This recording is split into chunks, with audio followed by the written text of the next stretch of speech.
Yuda ihina n'ijyayifuza turasoma igice cya mbere Yuda chapitre igice kimwe turasoma umurongo wa 3 turaturuka dusoma umurongo wa 20.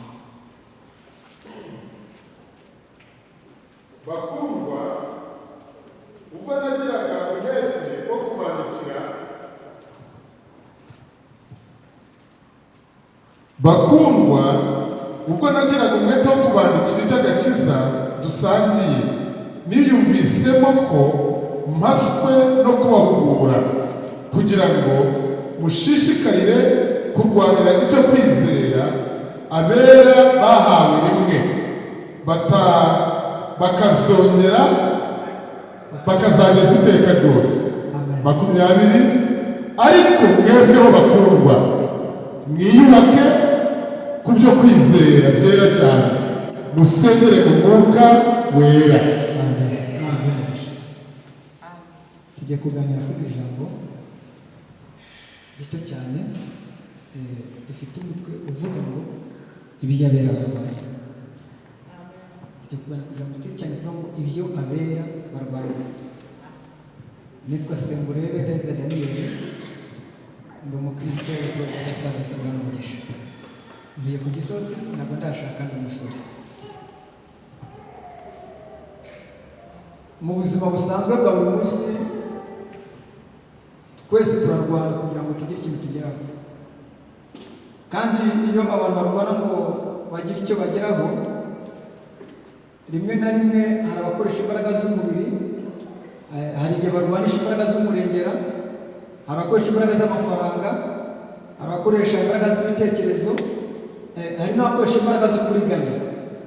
Ibyo byose ni ibintu abantu barwana, bakarwana kugira ngo barebe ko hari icyo bageraho. Kandi reka mbibutse uko umuntu wese arwana agira ngo agire icyo ageraho, ntabwo abantu babasha kunyurwa. Ibyo ugezeho ntabwo bikunyura, ahubwo urarwana ukarwana kugira ngo ugere no kundi biri imbere. Urarwana, warwana ukarwana ureba uri imbere yawe, kugira ngo uri imbere yawe urebe ko wamusingira, uri imbere yawe urebe ko wamuruta, bigatuma iteka urwana, bigatuma iteka uhora uhatana kugira ngo urebe ko ubuzima bwawe bwaba ubuzima bwagutse, urebe ko ubuzima bwawe bwaba ubuzima bw'igikundi. Mbibutse iyo turi mu buzima bwa buri munsi, umuntu arwanira ubuzima bwe kugira ngo bube bwiza. Hari igihe usanga umuntu amara isaha ari kwirira mu ndorerwamo kugira ngo abe mwiza, ariko yako yaravuze ngo nk'uko umuntu yireba mu ndorerwamo akiyibagirwa, uko niko umuntu azibagirana mu isi. Ko umuntu yireba mu ndorerwamo, yagiye mu ndorerwamo akiyibagirwa, ni nako azagera mu isi. Hanyuma uko rero wireba mu ndorerwamo uri mu nzu, ugasohoka waba ari wacu ku Gisozi, ugashyika no ukajya kwifuza kurira mu ndorerwamo, uko niko ibyo twifuza iteka umuntu ahora abyifuza. Uko niko umuntu ahora yifuza ngo asingire, yakire, afate, arwane, agere imbere. Ariko Pawulo yaranditse aravuga ngo narwanye intambara nziza, narinze ibyo kwizera, aravuga igisigaye n'icyo ikamba ry'ubugingo, ngo n'ibyo Imana yazanaga abantu bayikunda n'abandi bantu bose bayizera. Abera iyo turwana ntabwo turwana intambara y'intambara mu isi, kuko Pawulo yanditse ngo iyo turi iwacu mu mubiri tuba turi kureba ubwiza bw'Imana, ariko mu buryo bw'umwuka tuba twicaye mu buryo bw'Imana byadishobora byose, tuba twicaranye n'Imana, tuba turi mu buryo bw'Imana. Iyo turwana intambara tuyirwana nk'abantu batari n'ahantu iwacu, turwana intambara n'abasiganwa, kandi n'abantu bafite urugendo, bafite ahantu bari kugana. Umukristo nyamukristo ni urwana intambara, kandi akarwana intambara asiga, ntabwo arwana intambara atinya n'ahangaha, ntabwo arwana intambara ahangaha ngo ngiye guhangana n'Imana amatinde, ahubwo arwana intambara agenda, arwana intambara agira ibintu asiga, arwana intambara agira ibintu arekura, arwana intambara agira ibyata, ntabwo arwana intambara agira ngo agume n'ahangaha iwacu. Haleluya, amena. Mbibutse isi itanga ibishira,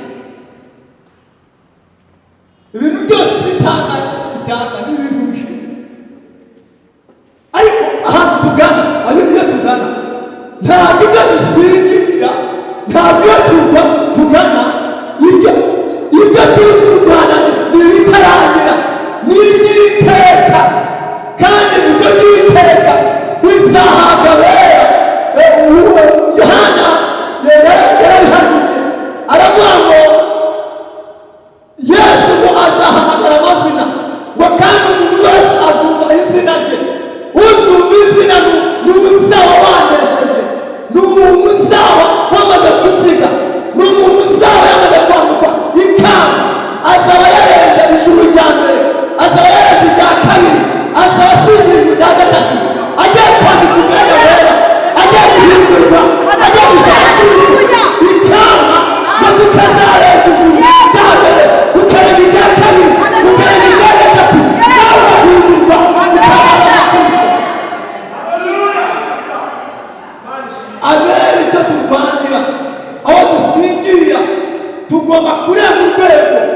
tukajya ku rundi rwego.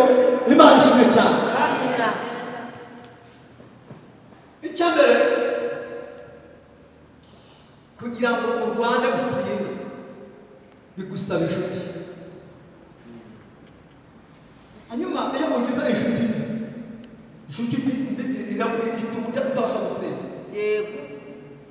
Ntabwo inshuti mbi yakwambutsa urugendo, ntabwo inshuti mbi yagufata ukuboko, ntabwo inshuti mbi yakubwira ngo ngwino. Inshuti mbi ibyanga byakunda gukubita igusubiza inyuma. Inshuti mbi irakugambanira. Inshuti mbi ntabwo inyurwa. Iyo uteye imbere ufite inshuti mbi irabanguboya, ntabwo uri inshuti. Iyo usomye Bibiliya, Dawidi yarabyaye, mu bahungu yabyaye ajyamo witwa Abusalomu. Hanyuma ngo Abusalomu arakura, ariko akura mu bihugu by'amahanga. Abusalomu agiye asuhutse mu bihugu by'amahanga ngo aza kuza kwinjirira inshuti za Dawidi. Dawidi yajyaga inshuti agira magara yakundaga, harimo inshuti bita Ahitofeli, harimo inshuti bita Hushai. Bibiliya ngo yegere witwa Hushai, ngo Ahitofeli ngo yari inshuti ya Dawidi magara, yari azi ikintu cyose Dawidi yakora.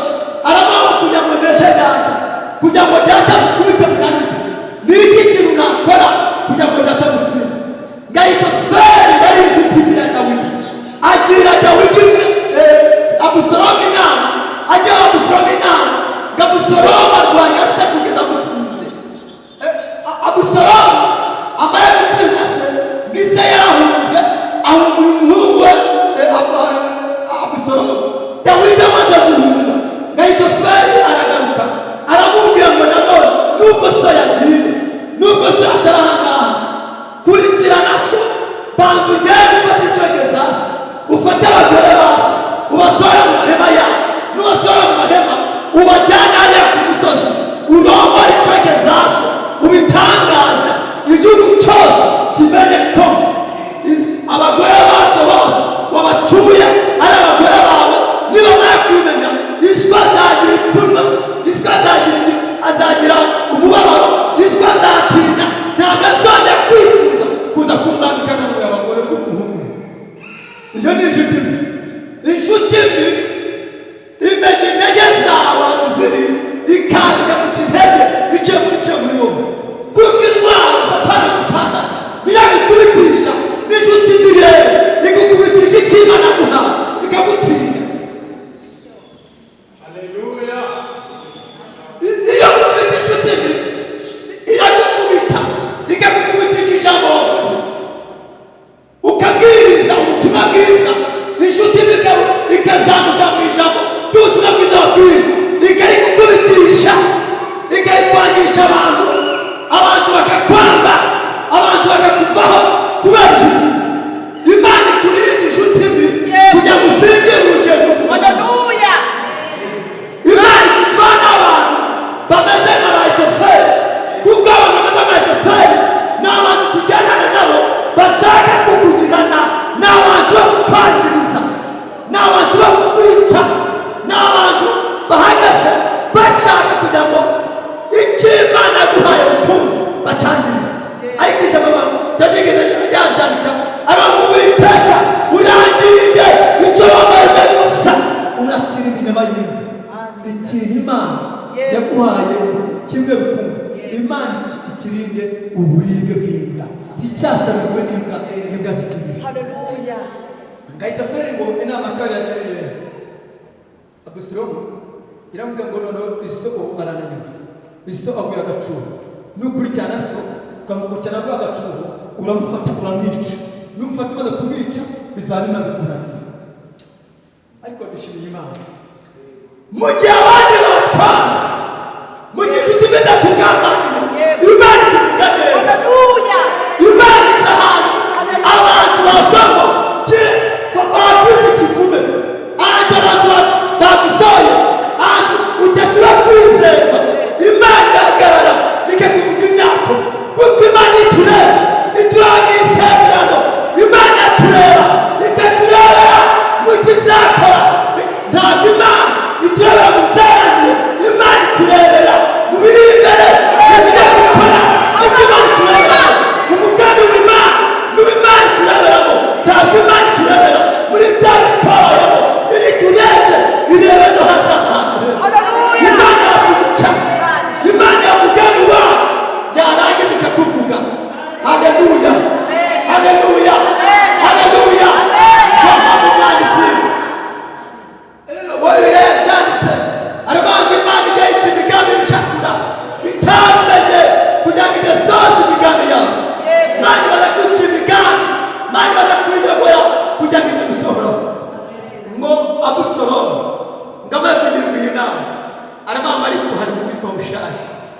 none muhamagara mwishyura none muhamagara umubaza.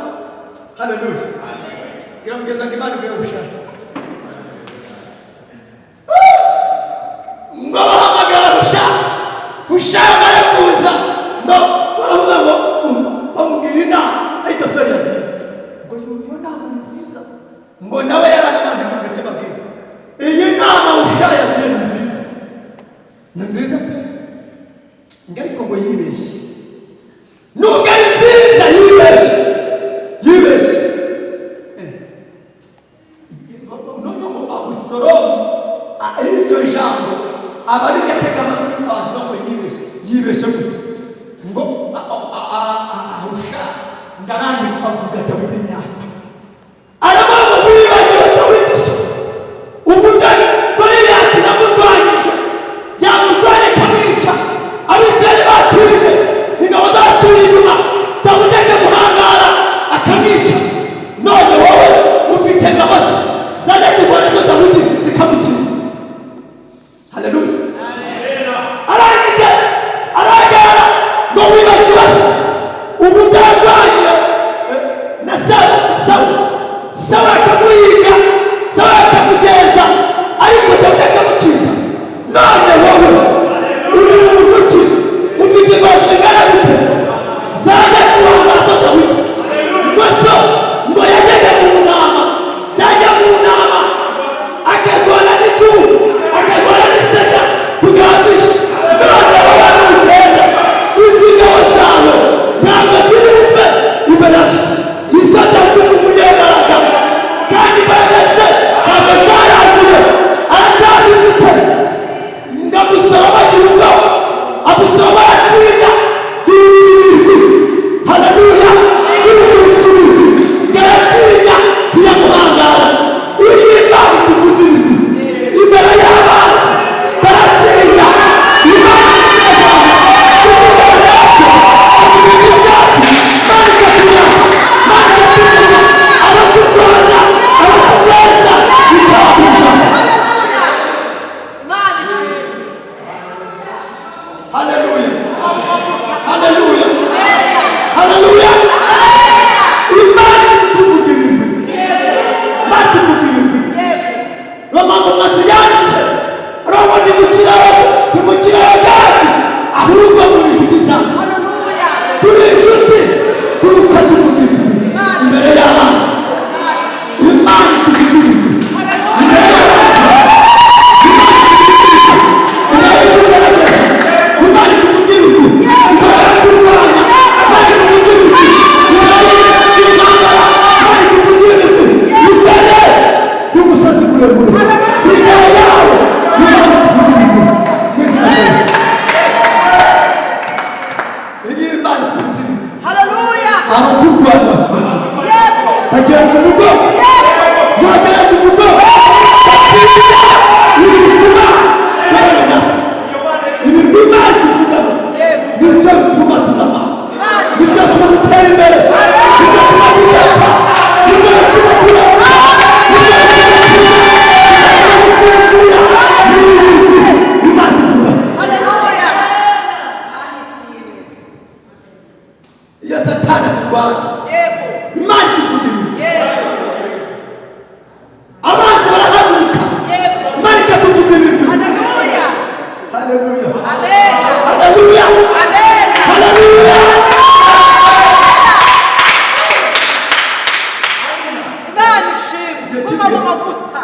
Igihe kimwe Imana igana n'amahanga hari ahantu harinzwe cyane hanyuma iwacu Cyangugu iwacu tuvuga Cyangugu hari muri buri kane nta n'ikiri akana nta n'irangamuntu nari mfite ni ubwa mbere nari nje muri Kigali Imana irambwira ngo bazagukubita uzababara ariko uzaba ndi kumwe nawe. Nageze ahantu umugabo yarangubise arangwa bazagukubita yarangubise arangubita bye ariko igari kumubita. Haleluya. Imana imumura amaso Imana imumura amaso iranga ngo umugabo uri kugukubita afite sida amara imyaka 15 ngo yayikuye Kampala mu bwenge yose ntizamwica ngo kandi ajya gukubita yari gukira iki kintu rero n'undi nijyumubwira n'undi n'undi kazapfa n'ubu no hahandi arankubita mbwira ikindi ndakimubwira ko mbwira icya kabiri nabwo nibwo kazapfa kavuga ko Musenyeri akira n'ubu no hahandi arankubita mbwira ikindi iramama mugabo azajya mu bapfumu ngo nubwo mubwe mukubita afite ibintu akeneyeho ni kandi umugore we yamukingiraniye mu nzu yavuye ko agiye ku ishuri nicyo ngicyo nicyo ngicyo aho ngaho reka bivuge neza ahandi njya kumubita ajya kuba none muri se kumubita mubwire reka mbwire Imana ntimukire bwiye nk'Imana ufite sida umara imyaka 15 ndavuga ngo akaga rero uko wabubise nari kugusengera nyakuraga tugahukiza ariko izakwica kamuzapfa nabi azamuri najya kumubita bane uretse kubira ikindi uretse no kugaragaza nirambwiye ngo umugore wawe yitwa Sandrine akako yitwa nde wamukijyanye mu nzu ari muri etaje mu cyumba cya mama akijyanye n'umugabo n'abandi kandi adosa kupanya nirambwiye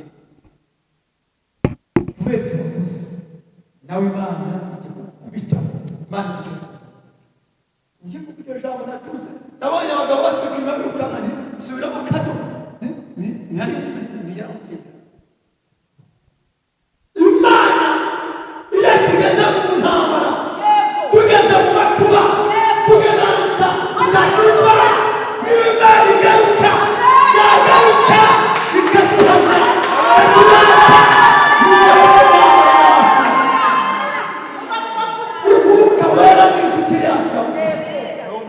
umwuka wera ni inshuti yacu ituba bugufi n'ajyakaga umwuka wera ni umwambaro niba tugendana kandi tugendana nawe ntadusiga nk'uko abantu badusiga ahubwo abana natwe ababugizi bwacu aratwegera aratuganiriza aratubwira wifurije kugira inshuti n'umwuka wera mwebwe kaga n'amakuba nani kwe ku inshuti n'umwuka wera umwambare ugendane nawe haleluya kandi bagire neza kandi bana bagire kavuge cya kabiri muri ndende zose cya kabiri gituma urwana kandi udatsinda ni ukubaho wirinda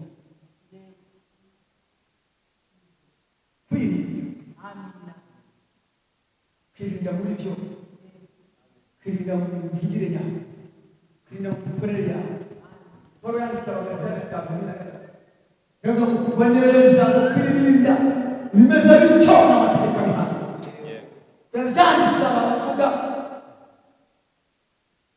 nasomye Bibiliya mu gitabo cy'Itangiriro 3:8 Bibiliya basanga inkuru z'umugabo bitaga Yuda uyu mugabo Yuda amara kuvuka ng'Imana amubwiye ngo ise arikagaba yamuhaye inkoni y'ubutware arabana inkoni y'ubutware Yuda izayigumane nazagira umuzayikangura kugeza igihe ufite ububasha azazira akayikunyaga azazira akaba aribiha mu kiganza ariko Yuda aza kubyara abahungu batatu umuhungu wa mbere yabyaye umuhungu wa mbere yamusigira umukobwa ufite Tamara amusigira umukobwa Tamara ngo bageze mu buriri uyu muhungu wagiye kuri Tamara ngo yajya kujya kuryamana nawe akaryama agasohora hanze gakora icyaha gikomeye Imana irarakara bitera Imana kumwica hari icyaha ukora Imana ikakwica hari icyaha ukora Imana ikarakara Imana ikamwitana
ikiguziki uri mubere icyambere Yuda aramubwira ndaguhereza umwana w'ihene muhera nuze nta kibazo kamamani none kutamufite uransigira ngo ateke inyemeza kuganya umubwire uzamuhereza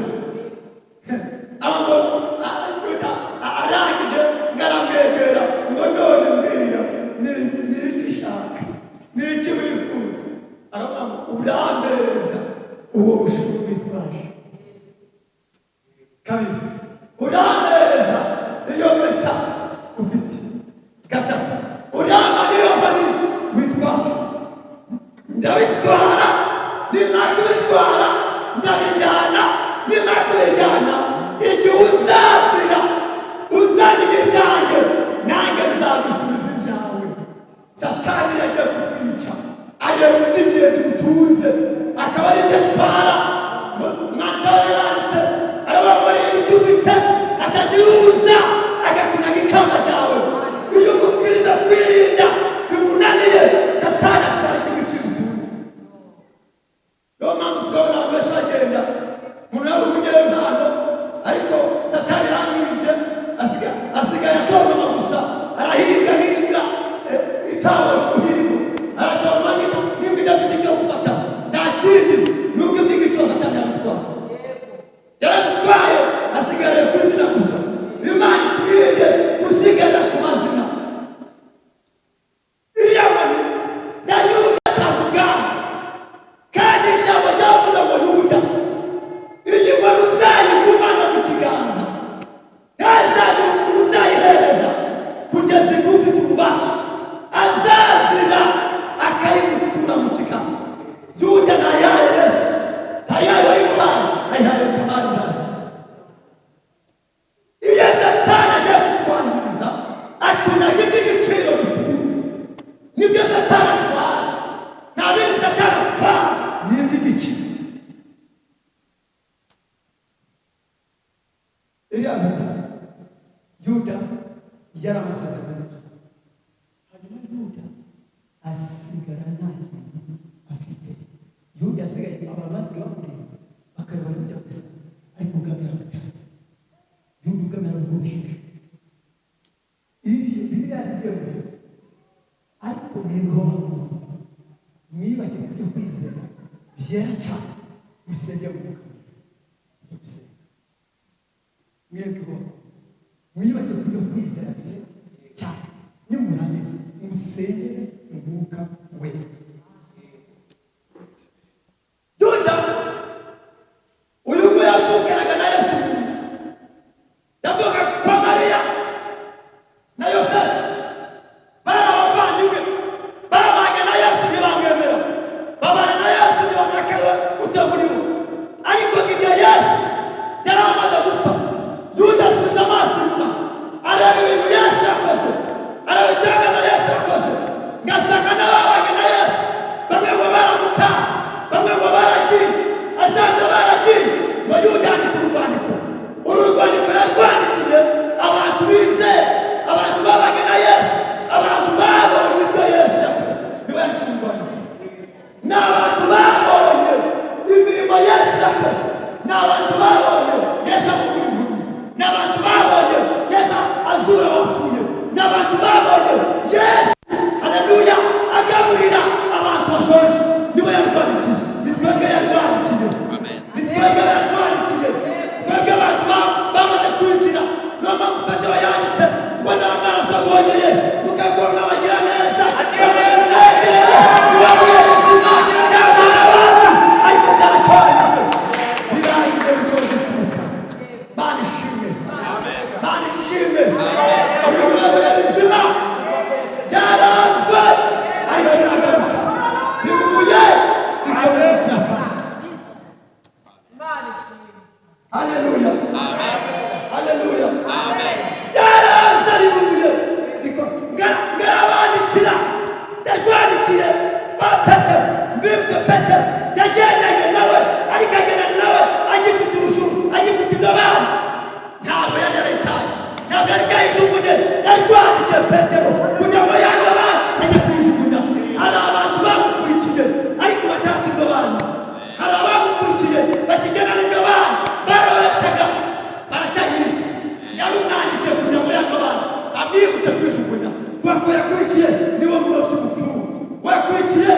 ubashe kuroba yawe bikagena neza. Haleluya. Amen. Haleluya. Amen. Haleluya. Amen. Ngabandikira abakomeza amwandikira abashishikariza kugira ngo ibyo babonye uwo babanye nawe be kumutekereza, uwo babanye nawe be kumusiga, uwo babanye nawe be kumutera umugongo, ahubwo bakomeza imbere kuko iyo bagana neza mwene data mukristo mushiki wanjye mama wanjye mukuru wanjye papa wanjye abatugana neza, abatugana neza, abatugana neza.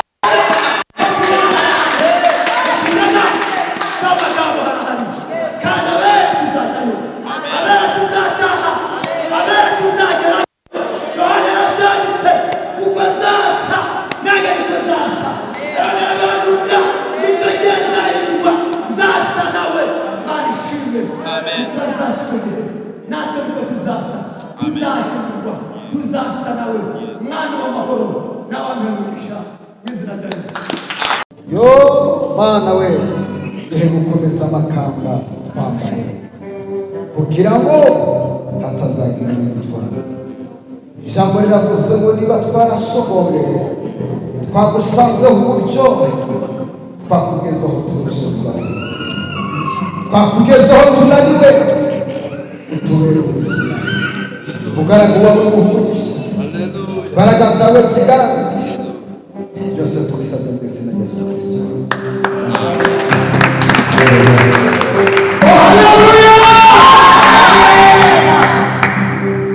Mukozi Imana bagiye gute umugisha imbaraga no kwaguka kandi n'ibishyize akabarozi zabo imbere. Amen. Mwakomeye Imana basi.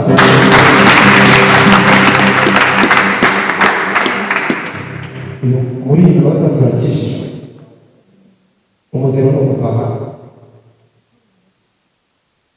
kweli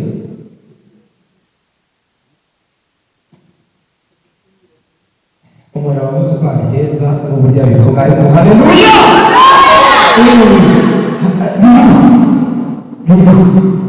iby'Imana birahari.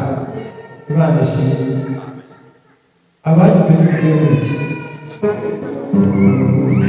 iyo wagutanyurwa ntunyurwe nona n'ubundi ijuru ntiwazahitaha pe. Haleluya. Amen.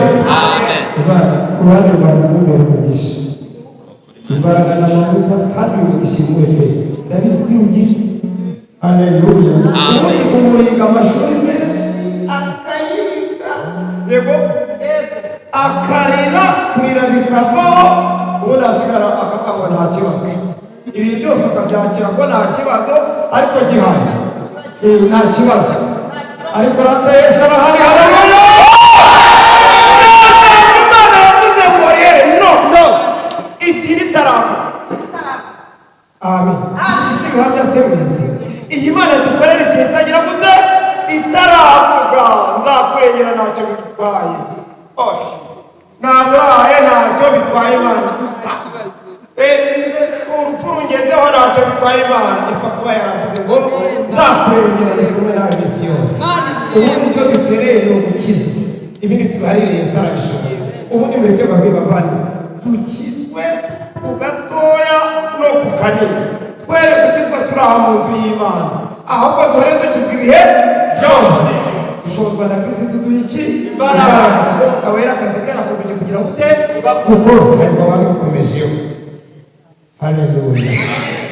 Haleluya. Icyambo umunsi noneho tukajya tugakizwa abantu bashya. Amen. Bana hagarara ku ijambo yavuze kugeza isohoye ikarindana n'abagize gute yari bwiye niyo mpamvu tudakuvuga. Haleluya. Ipfa kuba yaravuze wizeye. Haleluya. Iyo twizeye ni inyembaraga ni nyamaboko kandi twizeye umugabo nyamugabo ukomeye waba utajya ubeshya. Burya abantu bashobora kwibeshya twe tukibeshya ariko Imana dukora